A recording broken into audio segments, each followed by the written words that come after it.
बाल भवन पानीपत द्वारा गांव सनोली खुर्द के ईंट भट्टों पर भट्टा पाठशाला का शुभारंभ किया गया। भट्टा पाठशाला का उद्घाटन हरियाणा राज्य बाल कल्याण परिषद की मानद महासचिव डॉक्टर सुषमा गुप्ता ने रिबन काट कर किया है। कार्यक्रम की अध्यक्षता जिला बाल कल्याण अधिकारी रितु राठी ने की है और गांव के सरपंच संजय त्यागी, प्रसिद्ध समाज सेवी रतन सिंह रावल एडवोकेट और सीनियर जिला बाल कल्याण अधिकारी सरोज मलिक ने भी शुभारंभ अवसर पर हिस्सा लिया।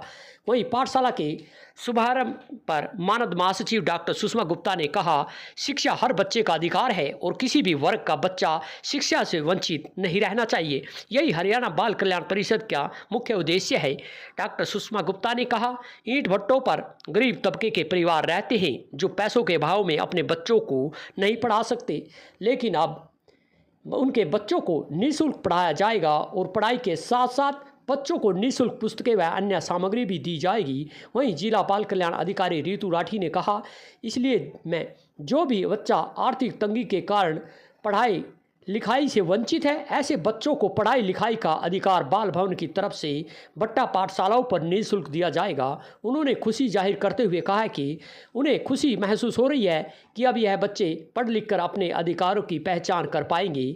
Senior district child officer Saroj Malik ने कहा, बच्चे देश का भविष्य है और देश के भविष्य को पढ़ा लिखा होना जरूरी है। ऐसे में काउंसलिंग का उद्देश्य देश के भविष्य को शिक्षित करना है। कार्यक्रम में मुख्य रूप से सनोली खुर्द के सरपंच संजय त्यागी व सुप्रसिद्ध समाज सेवी वरिष्ठ अधिवक्ता रतन सिंह रावल मौजूद रहे।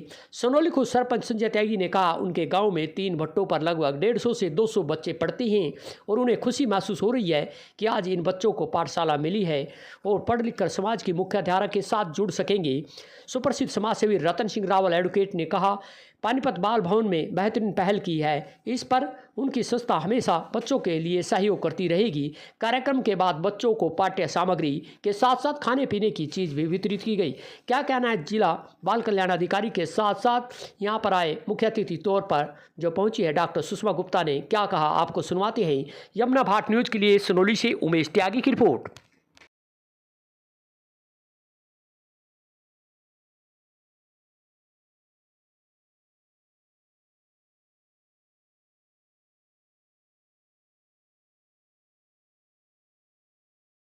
ये तो अपने आप करना पड़ेगा। ये अपने आप ही ना मैडम वो चिल खत्म कर देंगे मैम। आगे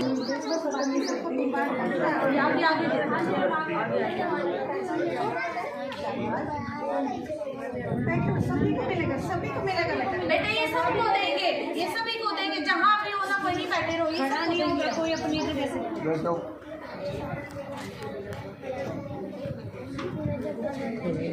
हाँ भाई, ले लेगा तो फोटो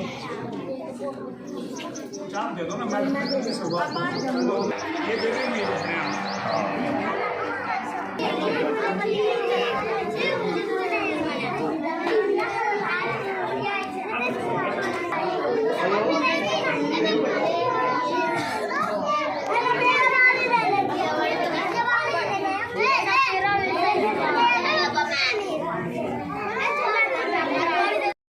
मैंने इसमें थोड़ा सा इंटरेस्ट हुआ मेरा, तो मैंने बच्चे देखे, तो मैं काफ़ी देखता हूँ। हमारे खेत भी है इधर, माता जाता देखता हूँ, तो ये कभी तो मिट्टी में लेटे रहते हैं, कभी कहीं। तो मैडम ने मेरे को थोड़ा बताया, तो मैं जी खोल लो मैडम। मैंने पूरा सहयोग किया और आगे के लिए भी जो भी मेरे लायक पंचायत के लायक जो सहयोग होगा मैं तैयार हूँ उसके लिए। रतन सिंह रावल समाज सेवी। और एक ना मैंने लिस्ट मांगी है इनसे, रिटर्न में मांगा है कि अगर आपने रिटर्न में दो मेरे को जो भी इसमें कैम्प वो सॉरी अपना पंखे कूलर वगैरह जो भी होगा वो मैं कराऊंगा। रतन सिंह रावल जी, मैं धन्यवाद करना चाहूँगी। जी सर, आप क्या?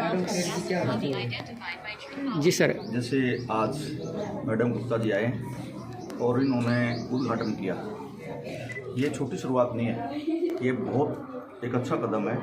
और मैडम जो डिस्ट्रिक्ट लेवल के हमारे शायद रितु लाठर जी हैं, इनकी जो शिक्षित मदम है, ये बच्चे बेसिक सीखेंगे, ऐसी कोई बात नहीं है। और जैसे आज बच्चों ने देखा, बच्चों फर्स्ट डे है, जैसे जैसे बच्चे आएंगे सरपंच साहब ने कहा कि भी हम सारी सुविधा उपलब्ध कराएंगे। सरपंच साहब भी कराएंगे और मैं भी इनके साथ मिलकर जो मेरे से कहेंगे मैं भी इनके साथ पूरा सहयोग करूंगा। और 8 दिन में एक बार मैं भी विजिट करूंगा। मेरे साथ अरोड़ा जी हैं, ये भी आएंगे और बच्चों को जो भी सुविधा होंगी, कपड़ों की, बैग की, किताबों की, जो मैडम हमारी ड्यूटी लगाएंगे, हम तैयार हैं। DCW जो है रितु जी, उन्होंने बड़ी मेहनत करी है। फिर हमारे जो DC साहब होते हैं हर डिस्ट्रिक्ट के, वो चेयरमैन होते हैं, उन्होंने भी मतलब सपोर्ट कर रहे हैं। और यहाँ गांव के सरपंच वगैरह हैं, वो भी बड़ी मेहनत कर रहे हैं साथ में। उन्होंने काफ़ी मतलब कोऑपरेट कर रहे हैं वो भी, कि बच्चे ये इस टाइम बच्चे पढ़ लें, क्योंकि ये बच्चे अगर इनको एजुकेशन नहीं मिलती है ना, तो ये ऐसे मतलब घूमते रहते हैं, गर्मी में सर्दी में ऐसे बाहर ही फिर दिखेंगे। अगर ये पढ़ लेंगे तो देखो आज के टाइम में पढ़ाई बहुत ज़रूरी है, शिक्षा इतनी है। ये कहते हैं शिक्षित है तो कई परिवार भी शिक्षित हो जाएंगे, ये बच्चे कुछ बन जाएंगे, हमारी मेहनत वसूल हो जाएगी। अब तक हमारे कितने स्कूल ऐसे ओपन हो चुके हैं? भट्टा स्कूल तो हमने ये अभी ओपन करा है, शुरुआत करी हमने, लेकिन ये ख़त्म नहीं होएगी। जहाँ जहाँ भी होंगे तो हम शुरू कर देंगे। कब तक सुविधाएं मिलेगी बच्चों को, और ये पढ़ाई के साथ साथ इसमें अन्य सुविधाएं कुछ? देखो आपको भी पता है टाइम लगता है। आज अभी ओपनिंग करी है स्कूल की, तो हमारे सरपंच जी हमारे साथ पूरा वो कोऑपरेट कर रहे हैं। वो आज ही इसमें पंखे कूलर भी लगवाएंगे। आज हम इनको कॉपी किताबें तो दे रहे हैं ताकि बच्चे पढ़ेंगे। टीचर हैं ही हमारे पास, तो वो इनको पढ़ाएंगे। समय समय विजिट भी रहेगी मैम? विजिट तो हमारे DCW तो डेली आएंगे, और हम भी बीच में सरप्राइज विजिट करेंगे कैसा हो रहा है, क्या हो रहा है।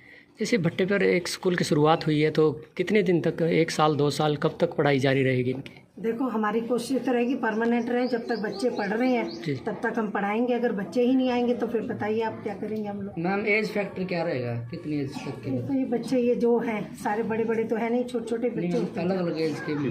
बेसिकली यहाँ पे होता ये है कि जितने भी एज ग्रुप के बच्चे हैं, हम इनको यहाँ से जो भी बेसिक एजुकेशन दे सकते हैं वो देंगे। इनमें से कोई टैलेंटेड बच्चे निकलेंगे, उन्हें हम स्कूल में उनकी क्लास और एज के अकॉर्डिंग एडमिशन में मेन स्ट्रीम में करवाने की कोशिश करेंगे, और हो भी जाते हैं बच्चे। इसी तरीके से पहले हमारे स्ट्रीट चिल्ड्रन प्रोजेक्ट चलते थे, ओपन शेल्टर होम चलते थे, तो उसमें जो हम लोग इनफॉर्मल एजुकेशन है वो देके, और जो बच्चा जिस क्लास में जाने लायक है उनको फिर हम स्कूल में एडमिशन करा देंगे। तो एज का फिर उसमें कोई ज़्यादा मैटर रहता नहीं। एज का मैं बताती हूँ ना, जैसे अभी मेन जो हमारा मोटिव रहता है कि ये जो इतने आसपास देख रहे हो आप, इतने से सारे बच्चे धूप में मिट्टी में यहाँ रहते हैं, तो इनको पता ही नहीं कि स्कूल भी कोई चीज़ है, सिर्फ नाम सुनते हैं। तो हमारा एक मकसद यही है कि आज मैडम के द्वारा यहाँ पे एक अच्छी एक ओपनिंग की गई है बच्चों के लिए। यहाँ इनको बेसिक जो एजुकेशन है वो प्रोवाइड करके, और जिस बच्चे में जितनी ज़्यादा टैलेंट है, जितनी जल्दी वो इनको सीख पाए, और आगे मेन स्ट्रीम के लिए किस क्लास में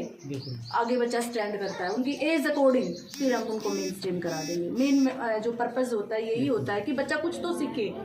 अगर जैसे हम देख पा रहे हैं कि ये जो सनोली खुर्द गांव है वो भट्ठों से थोड़ा दूर होता है, क्योंकि एक नॉर्म्स है कि हमेशा भट्ठा जो होगा वो रिहायशी इलाके से थोड़ा दूर होगा। तो उसके अनुसार क्या करते हैं पेरेंट्स, इन बच्चों को कहीं भेज नहीं पाते। ये कहते हैं जी स्कूल थोड़ा दूर है, या ये लगा लो कि ये लोकल नहीं है, तो ये अपने बच्चों को वहाँ भेजने में थोड़ा सा ये फील करते हैं कि क्या पता कहाँ किस उसमें हमारे बच्चे को रखा जाए, और इतना नॉलेज भी नहीं होता, अवेयर भी नहीं है ये नहीं।